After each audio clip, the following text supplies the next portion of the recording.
Se quedó conmigo en el fracaso, en mi oscuridad y mis momentos bajos.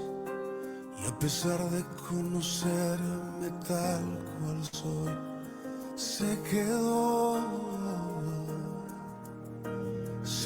conmigo y sin reproche. Y me acompañó cuando perdí mi norte. Y a pesar de conocerme tal cual soy, se quedó y sigue aquí, porque dijo que estaría conmigo hasta el final, porque prometió la obra terminar. Él sigue aquí. No me dejará cuando en mi fe se meta el sol, cuando tropiece y piense que no hay solución. Él me guiará con la paciencia de su amor. Él sigue aquí.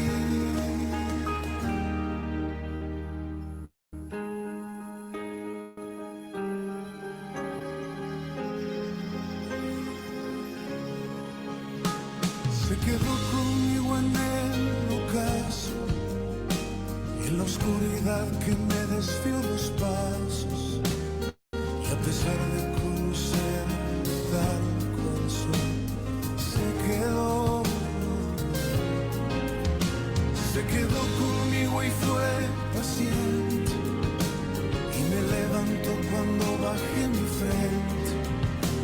Y a pesar de conocerme tal cual soy, se quedó y sigue aquí, porque dijo que estaría conmigo hasta el final, porque prometió la obra terminar. Él sigue aquí. No me dejará cuando en mi fe se meta el sol, cuando tropiece y piense que no hay solución. Él me guiará con la paciencia de su amor. Él sigue aquí.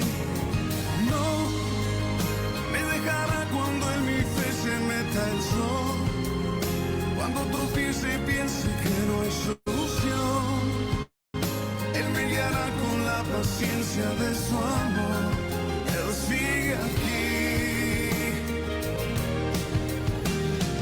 Aunque a veces dudo y retrocedo, aunque a veces pienso que no puedo, Él sigue.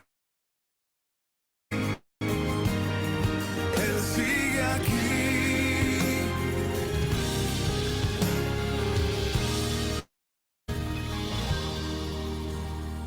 No me dejará cuando en mi fe se meta el sol, cuando tropiece y piense que no hay solución.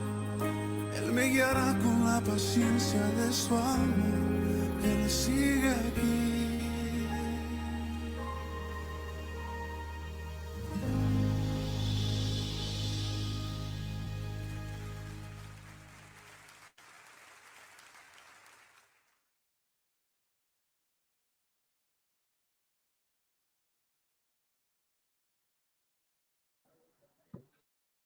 Noches a todos, bienvenidos a Encuentros en este 3 de noviembre del año 2020. Hoy vamos a tener un primer encuentro con un elemento más formativo y luego trabajaremos la semana entrante con una persona que nos va a acompañar en ese proceso. Vamos a dedicar durante estos 2 martes a hablar de la encíclica que el Papa Francisco publicó el pasado 3 de octubre, cuando visitaba Asís y en la tumba de San Francisco de Asís daba firma y le daba advenimiento para que en la fecha del 4 de octubre pues diera publicación a una expresión que es de carácter más idiomática en la perspectiva del idioma de los italianos, y no desde la perspectiva como se planteaban siempre las encíclicas desde el latín. Fratelli Tutti.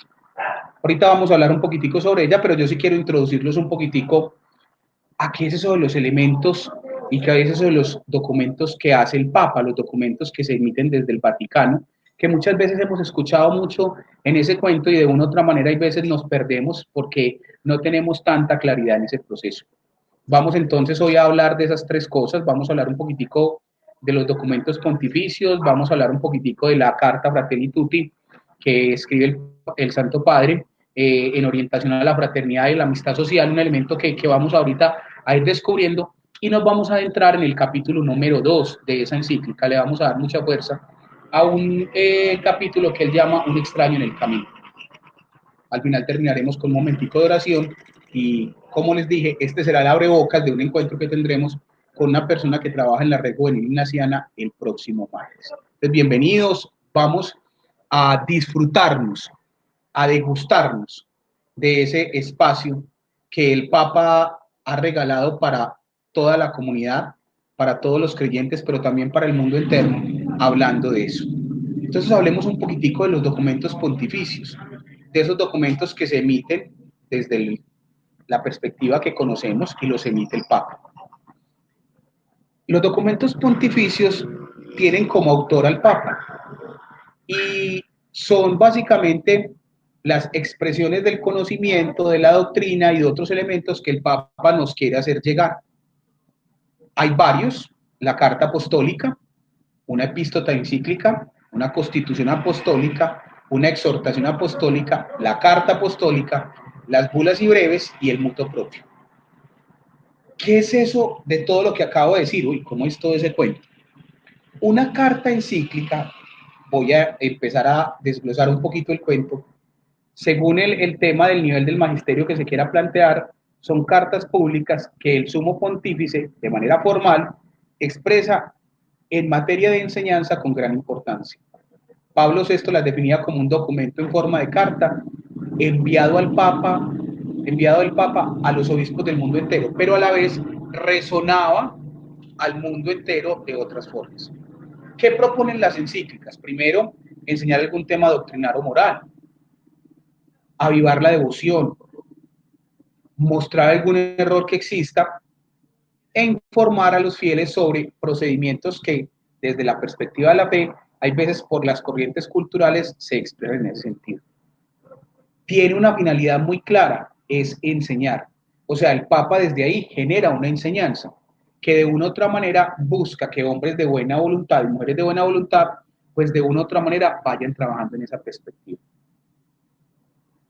Las cartas apostólicas, como tal, y las encíclicas, tienen un elemento muy claro que buscan darle como ese sentido y peso a esa posibilidad que desde la enseñanza, el avivamiento, la muestra de un error y la información le permita a cada uno de todos dar la posibilidad de mirar y conocer sobre algo que el Papa quiere plantear.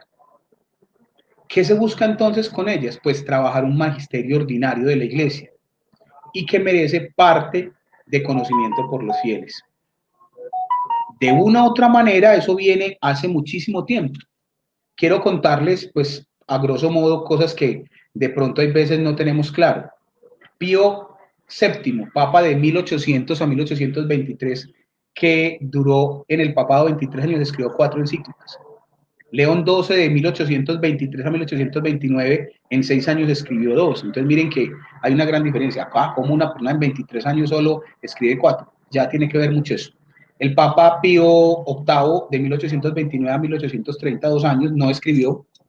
Gregorio XVI, de 1831 a 1846, escribe 9 encíclicas en 15 años. Pío IX, de 1846 a 1878, 32 años en el papado, es el papa que más tiempo ha estado, escribió 40 encíclicas. León XIII, de 1878 a 1903, 25 años, escribió 86 encíclicas. Pío X, de 1903 a 1914, 16 encíclicas, 11 años. Benedicto XV, del año 1914 al 1922, en 8 años, escribió 3 encíclicas. Pío XI, que estuvo 17 años, de 1922 a 1939, escribe 17. Pío XII del año 39 al 58, casi en 20 años de papado, 41 encíclicas. Juan XXIII, que estuvo 5 años en el papado, escribió 5 documentos de ese tipo. Pablo VI escribe 7 encíclicas en 15 años. Juan Pablo I por sus 33 días no le dio. Juan Pablo II del año 78 al año 2005, 26 años, 14 encíclicas. Benedicto XVI del 2005 al 2013, 7 años, 3 encíclicas. Y Francisco lleva hasta el momento 3 encíclicas y lleva 7 años en el papado. Entonces, miren lo importante de esos documentos, cómo cobran para la Iglesia una fuerza vital en esos documentos. Hay encíclicas doctrinales que de una u otra manera le dan peso a la doctrina de la Iglesia. Voy a citar algunas. Matici Corpus Christi, que escribió Pío XII, Divino Abate Espíritu, que escribió Pío XII sobre la promoción de los estudios bíblicos, la otra sobre el cuerpo místico de Cristo, la de Mediator Dei, que escribió Pío XII sobre la Sagrada Liturgia, Mysterium Fide, que el Papa Pablo VI escribió sobre la Eucaristía, una sobre Redentoris Hominis, que es la sobre la redención y la dignidad del hombre, que escribe Juan Pablo II, Divinis in Misericordia, que escribe Juan Pablo II sobre la Divina Misericordia, Dominum in Viva Fertim, que escribe Juan Pablo II sobre el Espíritu en la vida, de la fe y en el mundo. Ahí podríamos mirar muchos. Qué importante cómo el Papa le da esa perspectiva. Pero también hay unas de carácter social. Han sido muy conocidas algunos, Renum Novarum, Centésimos Annus, que fue una que recopila a Renum Novarum y todo ese tipo de cosas, que tienen que ver mucho sobre que la Iglesia motiva y muestra sobre la doctrina social de la misma. Entonces, miren lo importante de mirar esa parte en ese sentido. Ahorita les hablaba sobre Renum Novarum, Quadragesimo Annum, Mater y Magistra, Popularum Progreso de Pablo VI, Labor in Exercis, que es de Juan Pablo II, Centésimos Annus, que ahorita les decía sobre la doctrina social de la Iglesia. Entonces, miren, todas de una u otra manera como han ido mostrando una circunstancia de la doctrina social de la Iglesia. Hay encíclicas exhortativas, donde se invita al cristiano a la vida sacramental y a la vida devocional. Hay una muy conocida que se llama Redentoris Mater, que la escribió Juan Pablo II en el año 87, sobre el papel de la Virgen María en la iglesia peregrina de nuestra. Hay una sobre encíclicas disciplinares, o sea, trata un tema específico de la disciplina que tiene que tener eso. Hay una, por ejemplo, que se llama Finem Dominum, que el Papa Pío XII escribió sobre la transferencia de muchos sacerdotes a las tierras de misión. Hay epístolas encíclicas que desde una u otra manera buscan dar un instrumento de referencia a alguna devoción o necesidad especial de la Santa Sede, algún evento especial específico. Esas, por ejemplo, tienen que ver mucho con los años santos. Se escribió una frente al año 2000, que de una u otra manera ahí se trabajó en esa perspectiva para preparar todo el milenio adveniente que digamos eso.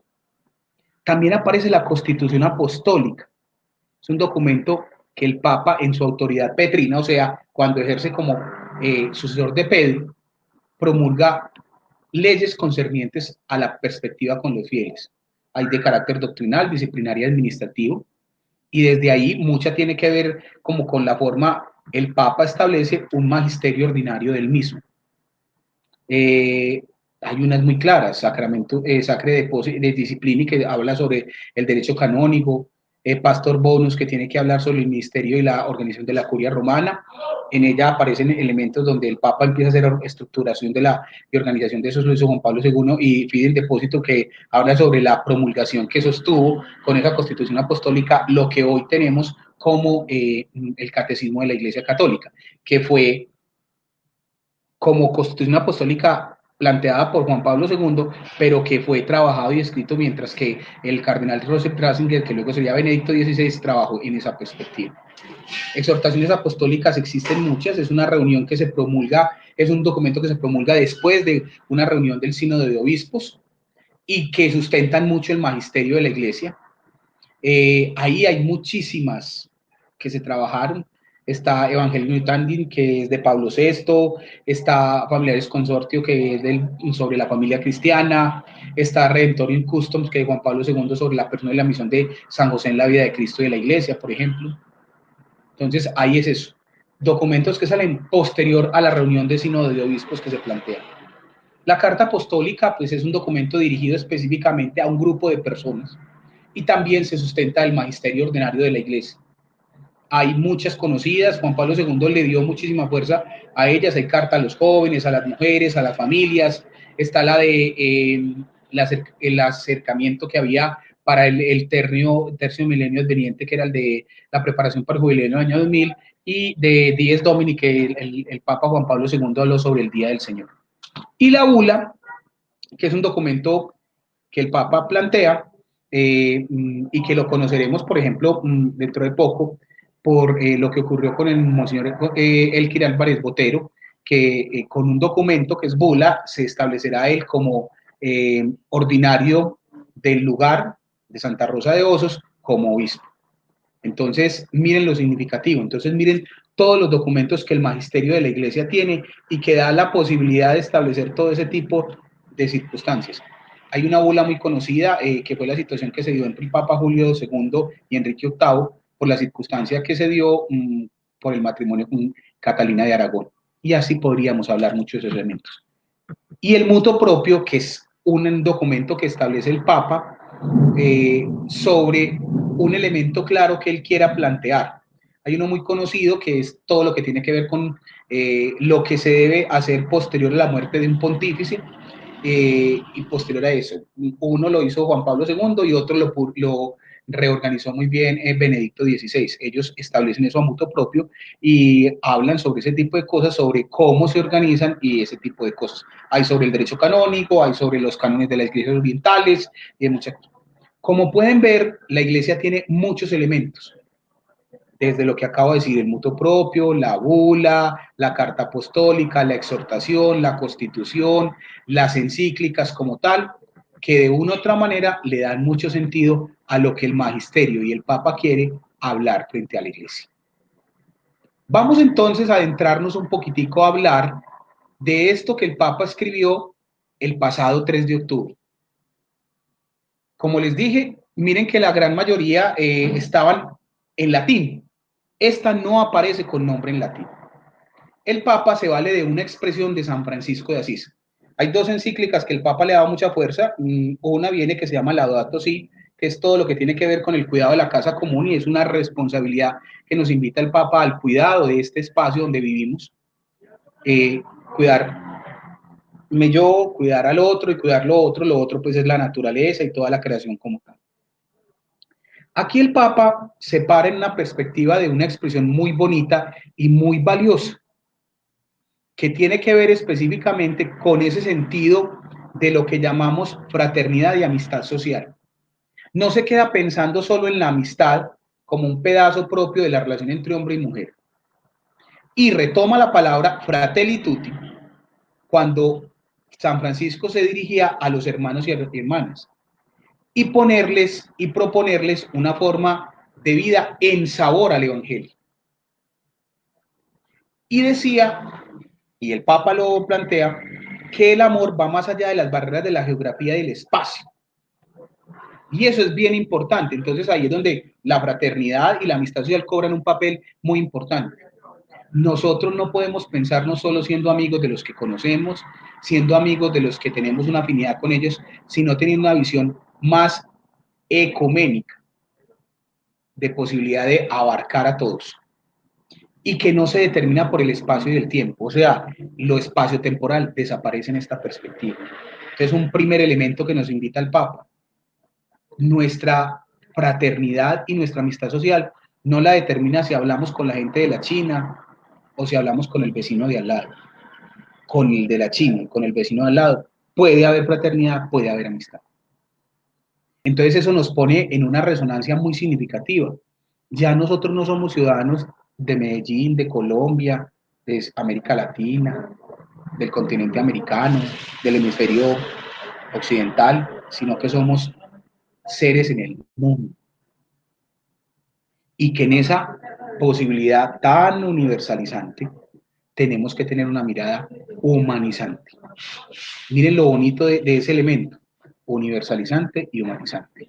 Qué clave y qué tan importante tener en cuenta eso. Y tener en cuenta que la hermandad es a quien está lejos como quien está cerca. Entonces, nos invita a una fraternidad abierta para reconocer, valorar y amar a cada persona más allá de la cercanía física. Amarlo de acuerdo al lugar que ubique y esté en el espacio de ese universo, no donde haya nacido o donde haya habitado. Hagámonos la pregunta. Si en esa perspectiva miráramos al habitante de calle, al anciano, al enfermo, al violento, al guerrillero, al paramilitar, a todos, tenemos una mirada fraterna y de amistad social con ellos. O simplemente nos quedamos en la perspectiva de decir, no, no, es que como no los conozco, no tengo relación, yo no tengo nada que ver ahí. Esta invitación del Papa es una y muy clave en ese sentido. Entonces vayámonos pensando, y quiero retomar palabras claves de ahí. La fraternidad abierta que reconoce, valora y ama a cada persona más allá de la cercanía física, más allá del lugar del universo donde haya nacido, donde habite. A nosotros no nos tiene que interesar dónde habiten las personas, dónde hayan nacido. Tienen a los ojos de Dios una igual mirada y una posibilidad de ser fraternos, cercanos y darle la posibilidad de generar un vínculo relacional con ellos. Preguntémonos en esta noche, ¿cómo estamos pensando en eso? ¿O amamos solo a los que nos caen bien, nos tratan bien como personas, al desconocido, al que pasa por ahí, al nuevo vecino? Si nos ponemos a pensar en lugares tan inhóspitos como una Nueva Zelanda, una Alaska, una Patagonia, ¿cómo miraríamos a esas personas? Y mire que él no conecta ni lo cultural, ni la etnia, ni la religión, ni nada. No, reitero y quiero hacerle mucha fuerza a permitir en una fraternidad abierta reconocer, valorar y amar a cada persona más allá de la cercanía física. Eso es un reto, eso es una invitación, eso es una cosa grandísima que de una u otra manera nos propone hoy el Papa. Pero avancemos un poquito más y miremos más cosas interesantes.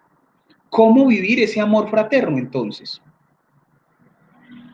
Ese amor fraterno se debe vivir desde la sencillez y la alegría, porque desde ahí era que San Francisco nos convocaba, porque de una u otra manera él era un arquitecto de la paz que caminaba, iba de lado a los pobres, a los abandonados, a los enfermos, a los descartados y a los últimos. Qué importante eso. Entonces, Laudato Si y Fratelli Tutti es una invitación que el Papa nos está diciendo a acercarnos a los otros indiferentemente de las realidades y a entender que esas realidades son una posibilidad que nos da la vida, como se la dio a Francisco de Asís, de crecer y de ser más en el otro. En esta noche preguntémonos, ¿cómo estamos siendo con los otros?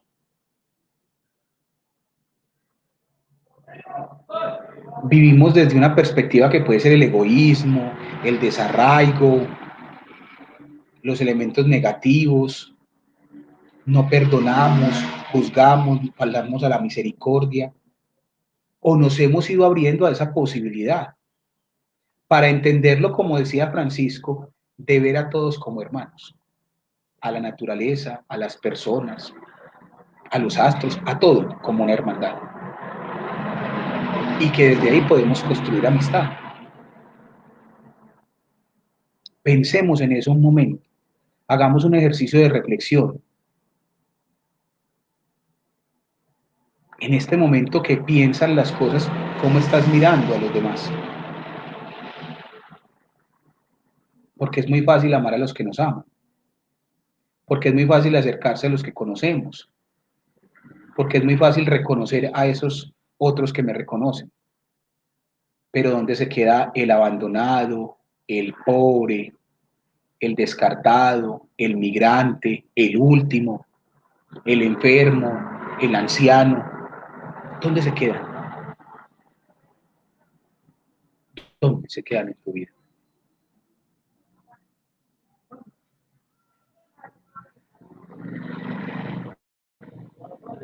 Ahí quiero hacer el primer gran corte, como esa invitación que nos hace el Papa. No sé, Jesús, si tenemos interacciones o hay hoy gente que nos esté acompañando en este ejercicio tan interesante de hablar de la encíclica del Papa. Buenas noches, Gustavo. Buenas noches, Hola, comunidad parroquial. Sí, John Jairo ha hecho algunos comentarios. Primero pues nos saludó, que siempre nos acompaña. Y respecto a las encíclicas, dice que recuerda la bula Exsurse Domine, levántate Señor, con la cual se excomulga Martín Lutero. Laudato Si, encíclica magistral del Papa Francisco del cuidado de la casa común. El Laudato Si, encíclica magistral del Papa Francisco acerca del cuidado del planeta. Y todo hombre es mi hermano, dice San Francisco de Asís. Muy bien, qué bonito eso que nos plantea John Jairo. ¿Dónde se quedan los rostros sufrientes de hermanos nuestros que están marginados? Es otro comentario de John Jairo. Muy bien. Vamos a un segundo elemento que quiero trabajar el día de hoy. Me voy a centrar en el capítulo número 2. La encíclica tiene varios capítulos, pero quiero darle mucha fuerza al capítulo número 2 por una sencilla razón.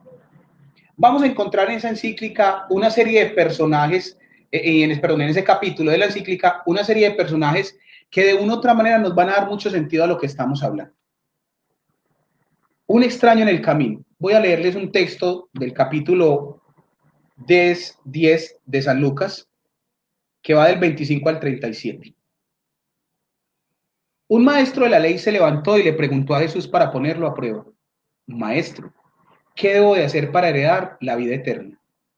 Jesús le respondió a su vez: ¿qué está escrito en la ley? ¿Qué lees en ella? El maestro le responde: amarás al Señor tu Dios con todo tu corazón, con toda tu alma, con todas tus fuerzas, con toda tu mente, y al prójimo como a ti mismo. Entonces Jesús le dijo: has respondido bien, pero ahora practícalo y vivirás. El maestro de la ley, queriendo justificarse, le volvió a preguntar: ¿quién es mi prójimo? Y Jesús tomó la palabra y dijo lo siguiente: un hombre bajaba de Jerusalén a Jericó y cayó en manos de unos ladrones, quienes después de despojarlo de todo y herirlo, se fueron dejándolo por muerto. Por casualidad, un sacerdote bajaba por el mismo camino, lo vio, dio un rodeo y pasó de largo.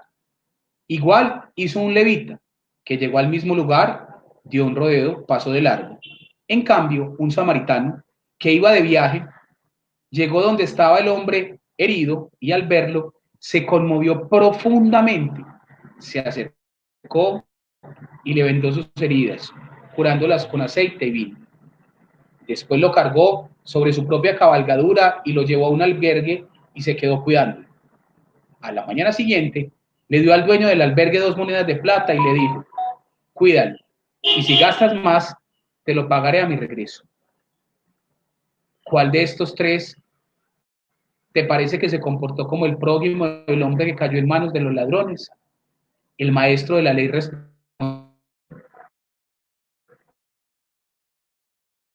el que lo trató de ir y hacer lo mismo. Si vemos, este texto lo hemos escuchado en las Eucaristías, lo hemos escuchado en diferentes actividades que de una u otra manera de vivencia espiritual, o lo hemos leído por casualidad. Tiene un nombre muy bonito, no lo quise poner de entrada, es la parábola del buen samaritano, pero todo tiene un trasfondo que es bien importante. Primero, los judíos y los samaritanos eran enemigos. Vamos a suponer que quien estaba herido, no sabemos, fuera un judío. Vamos a pensarnos que a los judíos en sus tradiciones tenían como imperativo amar y cuidar al otro, pero solo estaba restringido a las personas en relación a ser miembros de una misma nación o de una misma comunidad. Entonces, si lo miramos, ahí habría una gran pregunta. ¿Por qué otro que no es de mi misma cultura, tiene una posición diferente, se convierte en mi prójimo? Le hace igual próximo. Siendo que quienes debieron haber hecho sido próximos, no lo fueron. Pero nuestras leyes, o sea, esa ley que sustentaba esa realidad en las tradiciones judías, primero tenía un imperativo en el amar y el cuidar al otro, restringido a la gente que ellos tuvieran como sus mismos connacionales. Y tenían claro que no tenían una amistad con los samaritanos. Esta historia que escuchamos hoy se repite en el mundo entero. Y miremosla dónde se repite. Los marginados que vienen de otros países, que se vuelven migrantes en nuestro país y que son mirados como extraños y tratados de una manera profundamente deshumanizante. Es que no voy a utilizar expresiones que utilizan, que me parecen de entrada muy duras y muy dañinas. Es que ese que viene de otra parte, ¿por qué no va para allá y está allá? La historia de esa situación no se iguala tanto pues en el tipo que ha sido golpeado y asaltado, sino en cómo de una u otra manera nosotros nos paramos en el mismo trasfondo. No vayamos muy lejos. Nuestras perspectivas y raíces en esta semana que se celebra fuera del contexto normal de lo que es en agosto la Feria de las Flores, cómo nos llenamos nosotros de orgullo con nuestra actitud de ser paisas y de tener ciertas características que de una u otra manera hay veces son muy dañinas, y nos paramos ahí. Ese trasfondo y esa historia de esa circunstancia que le plantea Jesús a ese personaje con el que está hablando, que de una u otra manera queda uno muy asustado, porque de todas maneras, cuando ese hombre que se le acerca y le pregunta, maestro de la ley, y termina siendo convocado por el mismo Jesús a pensar de manera diferente, nos muestra que hoy tenemos que hacer exactamente lo mismo. La realidad de hoy es muy parecida con los migrantes, con las personas en situación de calle, con los pobres, con los enfermos, con las personas que necesitan algún consuelo y ayuda. Oye, ¿eso por qué lo tengo que hacer yo? No, pero es que como no son los míos, volvemos al mismo cuento de ese trasfondo, de ese marco que les estaba contando ahorita. Lo vivido en esa historia, en ese camino, es la historia que nos ocurre hoy cotidianamente. Me voy a parar, y por eso quise conectar eso con esa parte, porque hubiera podido hablar de la desigualdad, del problema social, de todo ese tipo de cosas, sino que este sustento bíblico le da piso y entendimiento a todo lo demás de la encíclica. Y quiero darle también una mirada muy clara a varias cosas que me parecen claros y fundamentales. El concepto del abandono y del asalto. Porque una cosa es que lo hubieran asaltado, otra cosa es que lo dejaron abandonado. Me fui, lo dejé, no importa. Vamos a mirar los personajes de esa historia, que de una u otra manera son los personajes que hoy habitan nuestro mundo. Arranco, los asaltantes. Sí que los conocemos. Hoy se abandonan desde las sombras del abandono. ¿Cuántos van, tienen un familiar mayor de mucha edad, hoy porque les es difícil, situaciones de pandemia, lo dejan abandonado en un lugar? O sea, hacen el mismo labor que los asaltantes. Lo dejan ahí a medio vivir. ¿Cuántas personas no han terminado en hogares geriátricos que no tengo ningún problema contra ellos, ni nada que vaya a determinar? Antes me parece que generan una labor muy bonita, pero ¿cuántas personas son puestas allá, abandonadas, como ese asaltado, y dejadas allá, a la merced de otros, a que haya un buen samaritano? Cómo la violencia de una u otra manera, con intereses profundamente mezquinos como el poder, la acumulación y la división, también campea esa posibilidad del asalto. Entonces miren desde esa mezquindad, que es una palabra que me parece hermosísima, porque es que lo mezquino habla de lo pobre, de lo profundamente deshumanizado que hemos llegado a ser los seres humanos para trabajar en esa perspectiva. ¿Cuántos poderosos acumulando sus cosas? ¿Cuánto de una u otra manera desde la división? Yo soy de este lado, yo soy de acá, o soy de centro, soy de izquierda, yo defiendo al uno, yo defiendo al otro. Hemos utilizado también esa misma estrategia. Entonces, si miramos, los asaltantes hemos sido todos, que hemos pasado dando duro, llevándonos las cosas y dejando al otro medio muerto. El esposo que, o la esposa que violenta en una realidad de pareja, a mí me parece importante eso. Otro asaltante. Porque es que nos quedamos solo mirando una perspectiva de las cosas. Qué interesante que pensáramos en eso. Cuando hemos jugado el papel de asaltante y dejando en profundos abandonos a los demás. Miremos los que pasan de largo, que tienen una connotación social muy importante, sacerdote y levita. Esto para mí es un fuerte llamado de atención que nos hace el Papa, porque esto también nos muestra que creer en Dios y adorarlo no garantiza vivir como Dios le agrada. O sea, no, yo voy a misa, yo voy y cumplo los sacramentos y hago las demás cosas, pero estoy viendo al prójimo como lo tengo que ver. Porque reitero las palabras, no son las mías, son las del Papa. Este es un fuerte llamado de atención, indica que el hecho de creer en Dios y adorarlo no garantiza vivir como a Él le agrada, garantiza. Una persona de fe puede no ser fiel a todo lo que esa misma fe le reclama. Fiel. Y la fidelidad, quiero partirle de una expresión muy clara, no es con el otro, es con uno mismo, con sus principios, con sus valores, con su forma de ver el mundo. Porque creemos que la fidelidad es con un tercero, no, la fidelidad arranca con lo que yo soy como ser humano. Y muchas veces nos paramos en nuestras dignidades sociales, nuestros reconocimientos sociales, nuestros cartones, nuestros abolengos y cosas, pero se nos olvida que es que eso es simple y llanamente una posibilidad de eso. Sin embargo, puede sentirse cerca de Dios y creerse con más dignidad que los demás. O sea, el hecho de estar aquí muy pegado a esto, pues me hace mucho más digno y mucho más potente frente a esa realidad. ¿Cuándo y en cuántas circunstancias no hemos sido un sacerdote y un levita? Que simplemente pasamos de largo. Porque creemos que de una u otra manera nuestra postura está ya hecha, yo ya creo, pues claro, yo voy a misa y cumplo y hago y venzo los sacramentos y cumplo las leyes. Las vives, las asumes. Ahí tiene que haber una clara pregunta frente a nuestra existencia. Porque como dicen por ahí en un viejo adagio, a mayor dignidad, mayor responsabilidad.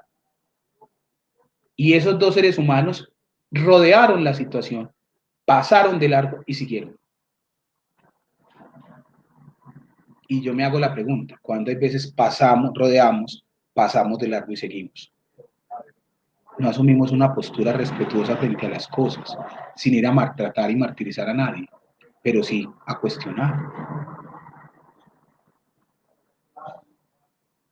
Otro personaje que podemos ser. Entonces, mire que el Papa nos está mostrando que es que no es ser buen samaritano y una persona que sufrió el abandono y el asalto, sino que todos en una gran dinámica de la humanidad jugamos todos esos papeles en circunstancias y en momentos totalmente diferentes.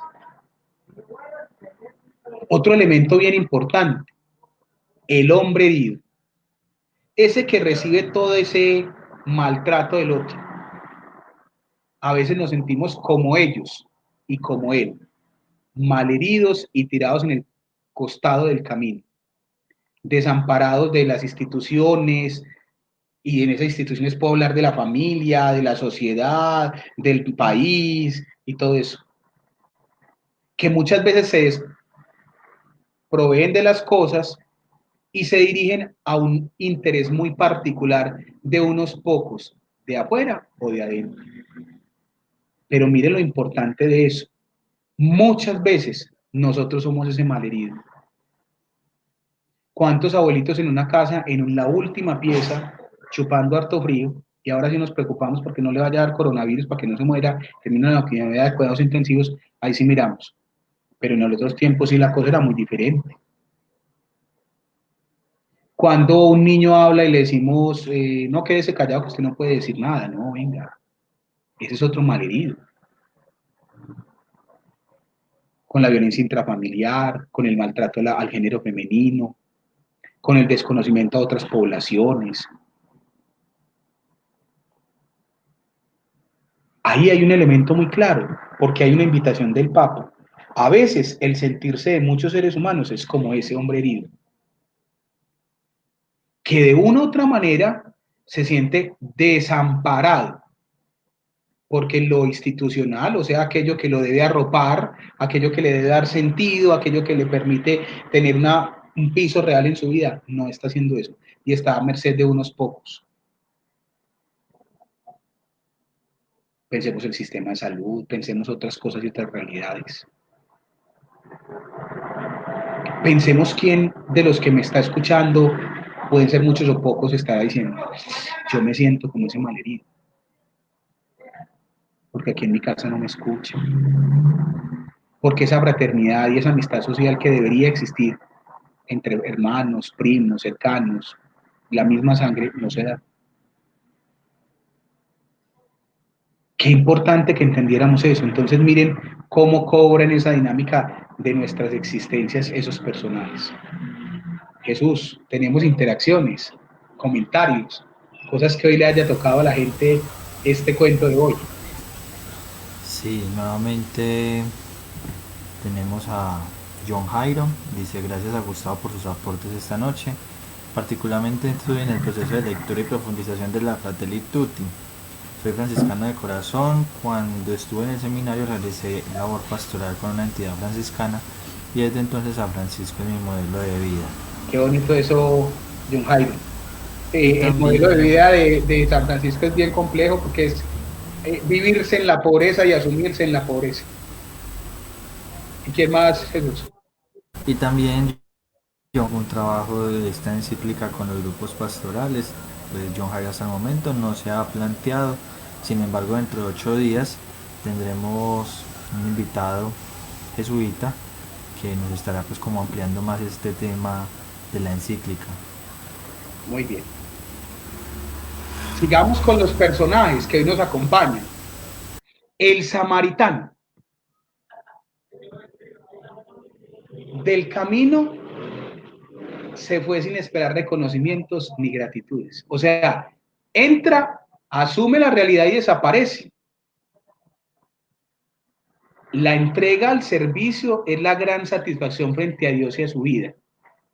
Por eso se convierte en un deber, en una máxima de vida. Y quiero utilizar más esa palabra, no está dentro de la encíclica, sino una máxima de vida. Porque de una u otra manera, él desaparece y no espera que nadie le diga, uy, muy bien hecho lo que hiciste, qué bueno que ayudaste a este ser humano. No, al posadero le entrega el dinero, le dice, si te hace falta, luego te pago, y desaparece. De pronto ese personaje no supo ni el nombre de quien lo cuidó, lo sanó y lo ayudó a salir adelante de esa problemática tan dura. Por eso todavía decimos, ay, fulano de tal es un buen samaritano, pero ese buen samaritano tiene otras cosas muy lindas.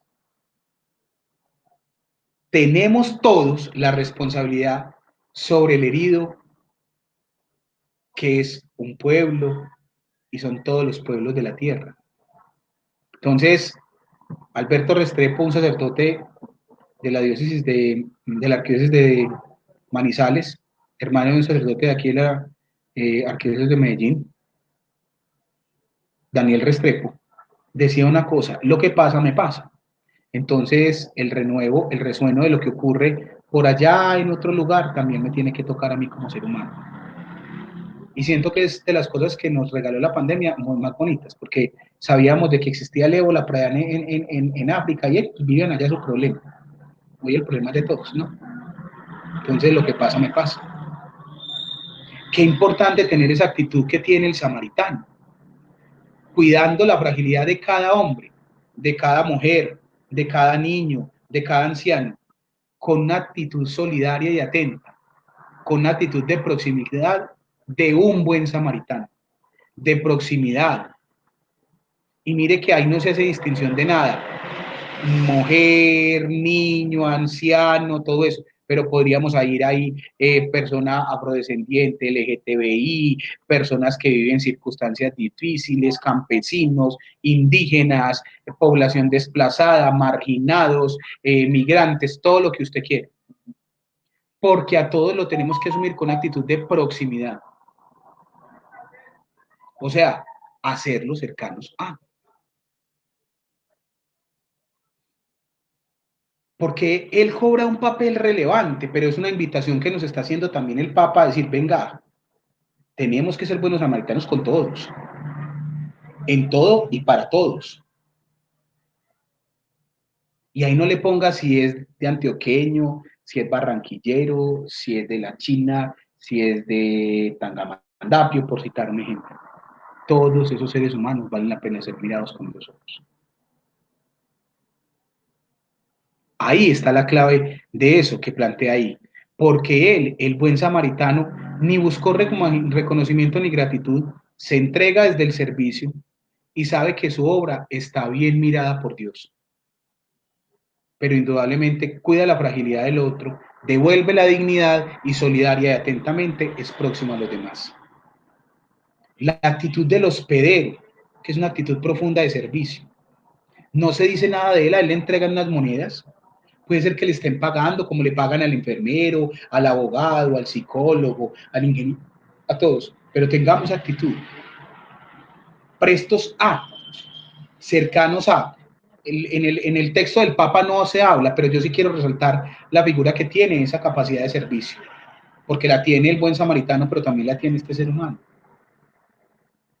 El servicio tiene que ser una insignia, una seña, una marca del cristiano.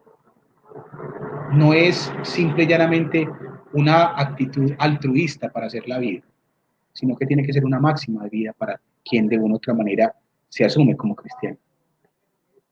Y el prójimo sin fronteras. La propuesta es hacer de quien necesite ayuda sin importar si hace parte del círculo de nuestra pertenencia. Ahí hay una clave fundamental en nuestra existencia humana, para que de una u otra manera nosotros podamos tener esa posibilidad, tener y entender esa mirada, que nosotros seamos capaces de tener una visión panóptica, de ver todo en esa realidad, y que en esa realidad podamos decirle a todos los demás, en esa realidad, en esas circunstancias, todo lo que se vivencia. Porque ese prójimo no tiene fronteras, ese próximo no tiene fronteras. Al que necesite ayuda, sin importar, brindársela. Al que necesite ayuda, sin importar, brindársela. Qué importante que pensáramos en eso, porque ahí estamos siendo capaces de tener una visión esperanzadora de la vida y siendo capaces de transformar estas realidades que nos proponemos. Voy a ir cerrando, no sé si Jesús existan más interacciones, otros comentarios que se den, y quiero cerrar con una oración al prójimo, e invitarlos y dejarlos como con este saborcito, de entender que el prójimo, el próximo es nuestra realidad humana para hacerla más digna y para hacerla más fraterna en una amistad social. Jesús. Sí, un comentario más de John Jairo. Un aspecto de la vida que me movió fue cuando ante el Papa se despoja de su ropa y le dice a su padre, Pedro Bernardoni, de ahora en adelante no serás mi padre, a partir de hoy solo diré, Padre nuestro que estás en los cielos. Es un gesto que hace San Francisco, que se quita porque era de ropaje, de linaje muy especial, y a partir de ahí asume la paternidad solo de Dios. Qué bonito esa expresión de don Jairo que nos plantea. Quiero invitarlos entonces a dos cosas. Primero, a que se lean el texto del Papa, léanselo, saquen un tiempito. Es un texto bonito, sencillo, muy puesto en la realidad humana en la que estamos viviendo, habla también de la pandemia, pero yo quería centrarme en ese capítulo 2 para que entendiéramos que desde ahí esas dinámicas que el Papa va abriendo, en el capítulo número 1 y los otros capítulos subsiguientes de la encíclica, nos muestra una realidad bien importante, que es la capacidad de entendernos, como ser capaces de mirarnos en esa perspectiva y desde ahí hacer muchas cosas bonitas que nos permita trabajar en esa mirada. La semana entrante trabajaré con la oración que él hace del Creador, pero hoy sí quiero cerrar este espacio poniéndonos a todos y cada uno de los que estamos aquí presentes en esa oración que nos permita sentirnos unos con los otros, fraternos, amigos, y entendiendo que esa es una invitación que hoy nos hace el Papa. Los invito a que en un momento de recogimiento, los que estamos, escuchemos esta oración e invitarlos a que dentro de 8 días sigamos conversando de Fratelli Tutti, la encíclica del Papa Francisco acerca de la fraternidad y la amistad social.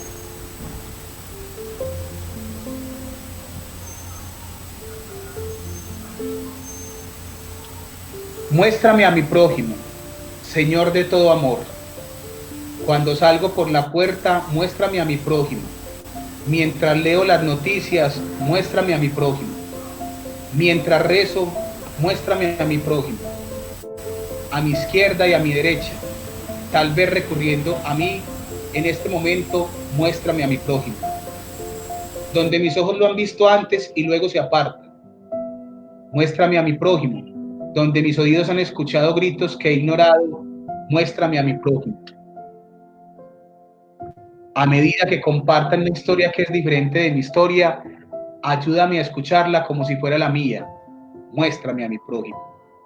Y luego, déjame amarlos en su alegría y en su angustia, de modo que su deleite sea mío y su dolor sea mío también.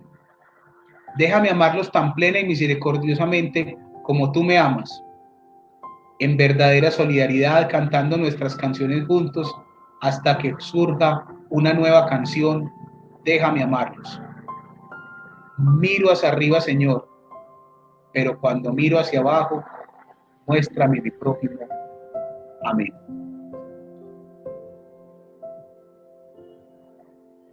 Que esta sea la invitación de hoy, a entender la fraternidad y la amistad social como una invitación que nos hace el Papa para mirar a todos, cualesquiera que sea, como unos hermanos. Un abrazo muy especial. Los invito a que el próximo martes sigamos disfrutando de esto con un invitado que hace parte de la Red Juvenil Ignaciana y conoceremos cómo se vive también la fraternidad como un ejercicio y una acción. Una feliz noche para todos y que descansen.